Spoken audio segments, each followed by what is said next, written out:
한덕수는 왜 자신의 본분을 벗어난 짓을 계속할까? 이게 마치 자기가 대통령이 된 것처럼. 근데 우리는 대통령으로 한 번도 뽑아준 적이 없어. 내가 그래서 한덕수와 그 아내 최아영의 문제를 생각해 보기로 했습니다. 최강욱 TV에서 이걸 골랐어요. 2022년 그 최강욱이 의원 시절이죠. 2020년 4월 15일 날 최강욱 TV에 가니까 이게 나와요. 여기 보면 맨 끝에 최아영이라고, 뭐야 이게 최아영이 왜 여기 있지? 론스타도 알겠고 김현장 알고 한덕수 다 아는데 최아영이 뭐야 이거? 보니까 최아영이 그 한덕수의 처야. 최아영이, 근데 여기 최아영 얘기는 안 해. 한번 들어봅시다. 자, 들어봅시다. 이 최강욱 TV에서 최강욱이 뭐라고 한덕수 총리 후보에 대해서 그 브리핑을 했어요. 국회에서. 봅시다. 최강욱입니다. 오늘 한덕수 국무총리 후보자 인사청문회와 관련한 브리핑을 잠깐 드리려고 합니다. 첫째, 후보자의 퇴직 공직자 업무 내역서 관련 자료 요구에 대해서 말씀드리겠습니다. 한덕수 후보자는 김현장에서 고문으로 활동했다고 밝히고 있습니다. 그러나 법률사무소에 고문이란 법률적인 지위는 없습니다. 변호사법에 의하면 변호사는 법률사무소에 사무직원을 둘 수 있다고만 되어 있습니다.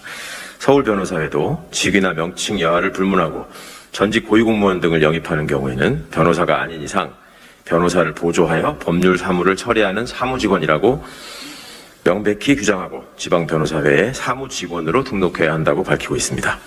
한덕수 후보자와 김현장은 후보자의 법적 지위가 무엇이었는지, 지방변호사회에 사무직원으로 등록은 했는지, 어떤 근거와 기준으로 전관 판검사의 고문료를 크게 웃도는 고액의 고문료를 지급했는지 밝혀야 합니다. 국민의 63%가 한 후보자에게 지급된 자문료는 부적절하다고 판단했습니다.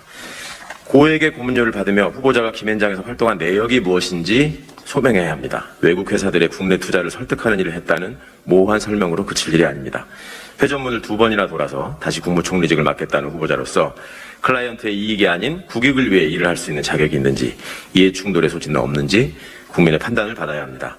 이미 현행법에서는 퇴직 공직자가 김현장과 같은 법률사무소에 취업했을 경우 관여 사건, 업무 활동 내역, 진행 상황 및 처리 결과를 포함한 업무 내역서를 매년 각 변호사회에 제출해야 합니다. 후보자가 법률사무소에 사무직원으로 등록되었고 김현장의 업무 내역서를 제출했다면 이미 존재하는 자료를 국회의 요구에 따라 제출하면 될 일입니다. 법인카드 사용 내역도 신속히 제출하기 바랍니다. 법인카드의 사적 유용 의혹을 제기한 언론에 후보자는 규정에 어긋나게 사용한 적이 없다고 밝힌 만큼 제출을 주저할 이유는 없을 것입니다. 둘째, 론스타가 우리 정부를 상대로 제기한 ISDS 중재 신청과 관련한 자료 요구입니다. 잘 알고 계시듯이 론스타는 외환은행 매각 차익 2조 9천억 원, 배당 수익 1조 7천억 원 등 총 4조 6천억 원 규모의 이익을 취한 대표적인 먹튀 자본입니다. 외환카드 주가 조작 사건으로 유죄가 확정되기도 했습니다. 그럼에도 론스타는 지난 2012년 외환은행 매각 당시 우리 정부의 책임으로 손해가 발생했다며 국제투자분쟁해결센터에 미화 47억 달러, 한화로 약 5조 4천억에 달하는 손해배상금을 청구했습니다. 문제는 한덕수 후보자가 2002년에서 2003년에도 김현장에서 고문으로 활동했고 당시에 억대 고문료를 받았는데 김현장은 론스타의 국내 법률 대리인이었다는 데 있습니다.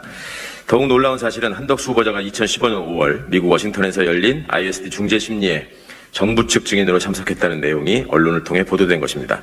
론스타의 국내 법률 대리인인 김현장의 고문을 역임한 그가 정부 측 증인으로 참여했다면 명백한 이해 충돌이 아닐 수 없습니다.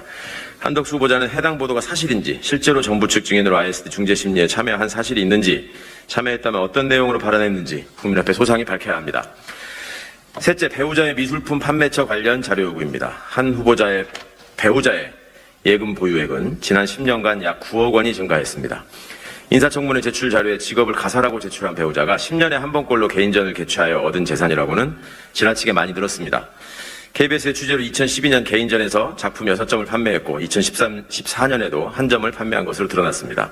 또 후보자의 배우자는 경향신문 기자에게 2012년 개인전에서 효성그룹과 부영주택의 작품을 판매했다고 밝혔습니다. 그런데 청문회 준비단은 구매자는 고객 정보라 밝힐 수 없고 그림 판매액을 밝힐 수 없다고 답변하며 자료 제출을 회피하고 있습니다. 후보자는 배우자가 2012년과 2021년 개인 전시회에서 작품을 누구에게 얼마에 매도했고 그에 상응하는 신고를 했는지, 작품의 판매 과정에서 한 후보자의 지위가 영향을 미친 것은 없는지 빠짐없이 밝혀주시기 바랍니다. 한 후보자에게 거듭 촉구합니다. 우리 국민은 한 후보자가 국익을 우선하는 고위공직자 출신인지 사익만을 추구하는 로비스트 출신인지 물을 자격이 있습니다. 한 후보자는 청문회에서 밝히겠다는 되돌이표 같은 말은 거두고 국회 자료 요구에 지체 없이 응하여 국민의 질문에 답해야 합니다. 어려운 일도 아니고 본인이 이미 언급했던 사항, 본인이 재직하고 있는 업무에 관련된 것입니다. 회피하지 말기를 바랍니다. 이상입니다. 네. 아주 간략하게 한덕수가 어떤 인물인지를 최강욱 의원이 질문의 형식을 빌어서 이 자의 인생이 어떤 인생이었는지를 아주 소상히 알려주고 있죠. 그래서 조금 더 들어가 봤습니다. 그랬더니 탄핵 경고받은 한덕수, 내란, 김건희 특검, 내란 특검과 김건희 특검 24일까지 결정 어렵다.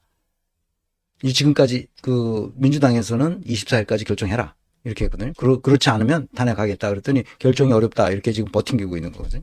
한덕수의 이런 행태는 무속이 아니면 설명하기 힘듭니다. 그래서